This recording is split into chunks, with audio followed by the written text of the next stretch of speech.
वालेकुम नाजरीन। आज मैं बात करना चाहता हूँ उस दरिंदा सिफ्त इंसान के मौजू पर जिसने छोटे छोटे बच्चों की नाज़ेबा तस्वीरें बनाई और नाज़ेबा वीडियो बनाई और बना के उनको दूसरे मुल्कों में वो स्मगल करता रहा। उसकी पिछले हफ्ते में ज़मानत मंजूर हुई थी लाहौर हाई कोर्ट से, लेकिन अल्हम्दुलिल्लाह हमारी पूरी टीम ने जो इस पे एहतजाज किया वो एहतजाज सुप्रीम कोर्ट ऑफ पाकिस्तान के चीफ़ जस्टिस जनाब जस्टिस गुलजार अहमद साहब तक पहुंचा और उन्होंने माशाल्लाह इसका बड़े अच्छे तरीके से जो है वो इलाज किया। और ज़राए बताते हैं कि उन्होंने हाई कोर्ट को बड़ी सख्त किस्म की इंस्ट्रक्शंस दी और अल्हम्दुलिल्लाह इस दरिंदा सिफ्त इंसान को जेल के अंदर ही रखा गया। और इसके साथ साथ जो हमारे FIA के वो ईमानदार अफसर जिन्होंने इस सारे केस को डील किया था, अभी वो उस शख्स की जो कमाई हुई रकम थी 40-50 हज़ार डॉलर जो था, उसके ऊपर भी उन्होंने केस जो है वो दर्ज कर दिया है और इंशाल्लाह इसको भी वो मंतकी अंजाम तक ज़रूर पहुँचाएँगे। और इंशाल्लाह ताला ये दरिंदा जो है ये इंशाल्लाह जब तक ज़िंदा रहेगा ये जेल की सलाखों में ही बंद रहेगा।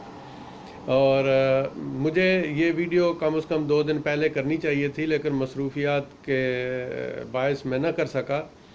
लेकिन मैं अपने बाकी पूरी टीम को सलाम पेश करता हूँ और ख़ास कर मलिहा हाशमी साहिबा को जिन्होंने बहुत इस पे तवज्जो दी और इसको पूरी तरह इसका जो है ना वो फॉलो अप किया। तो देखें जो सहाफ़त है वो उसमें इतनी ताकत है अल्हम्दुलिल्लाह रब्बिल आलमीन कि वो किसी बुराई को भी रोकना चाहें तो रोक सकते हैं। ये जो बदकिस्मती से हमारे सहाफ़ियों के अंदर कुछ लफाफा कल्चर आ गया है, उस लफाफा कल्चर ने क्रेडिबिलिटी जो है सहाफ़ियों की उस पे उंगली उठाई है। तो इसलिए हम फिर एक दफ़ा अपने सारे सहाफ़ी बरादरी से बोलते हैं कि खुदा के लिए आपका जो असली प्रोफेशन है उसको पहचानें और छोड़ दें, ये लिफाफे के चक्रों को छोड़ दें। रोज़ी अल्लाह की ज़ात देने वाली है और कोई भी शख्स रात को खाए बगैर नहीं सोता। यानी कोई मुर्गी के साथ खाता है, कोई कढ़ाई गोश्त खाता है और कोई सब्ज़ी खा के कोई दाल खा के सो जाता है, लेकिन अल्लाह का शुक्र है सब खा के सोते हैं। तो छोड़ दें, ये सारी चीज़ें यहाँ रह जाएंगी। ये देखें कोरोना वायरस ने क्या हाल कर दिया पूरी दुनिया का। बड़ी बड़ी ताकतें जो अपने आप को कहती थी कि हम दुनिया से हला हमें कोई नहीं सकता, अल्लाह की जो एक मखलूक है जिसको जुनूदुस समावात वल अर्द बोलते हैं, उस एक कोरोना वायरस ने पूरी दुनिया बंद करके रख दी है।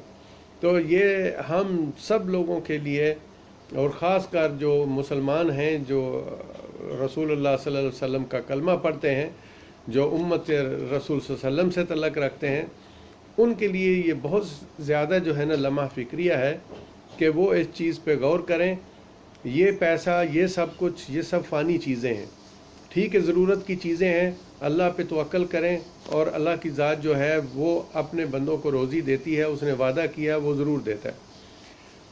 मुसलमान को भी मिलती है, काफिर को भी मिलती है, लेकिन मुसलमान पे कुछ पाबंदियां आ जाती हैं। जब वो ला इलाहा इल्लल्लाह मुहम्मद रसूलुल्लाह पढ़ लेता है तो वो बाउंड हो जाता है एक चीज़ का। जैसे कोई कहीं मुलाजम होता है तो वो कंपनी या गवर्नमेंट उसको कुछ टर्म एंड कंडीशन बताती है कि इस टर्म कंडीशन में चलोगे तो यहाँ काम कर सकोगे, अदरवाइज़ आपको टर्मिनेट कर दिया जाएगा, सर्विस से निकाल दिया जाएगा। तो इसलिए जब हम ला इलाहा इल्लल्लाह मुहम्मद रसूलुल्लाह कहते हैं तो हम पर कुछ रूल्स रेगुलेशन जो है, टर्म्स एंड कंडीशन जो हैं वो हम पर वाजिब हो जाती हैं, जिनका पूरा करना हमारे लिए इंतहाई ज़रूरी है। अल्लाह कुरान पाक में फरमाते हैं कि कुछ लोग वो हैं जो कहते हैं कि बस कलमा पढ़ लिया तो हमारा काम हो गया, इससे काम नहीं चलेगा भाई। ये सारी चीज़ें सोचने वाली हैं। तो इसलिए देखें, ये एक इतना बड़ा मसला था, अगर सारे लोग जो है ये सहाफ़त नहीं उठती इसके ख़िलाफ़ तो हाई कोर्ट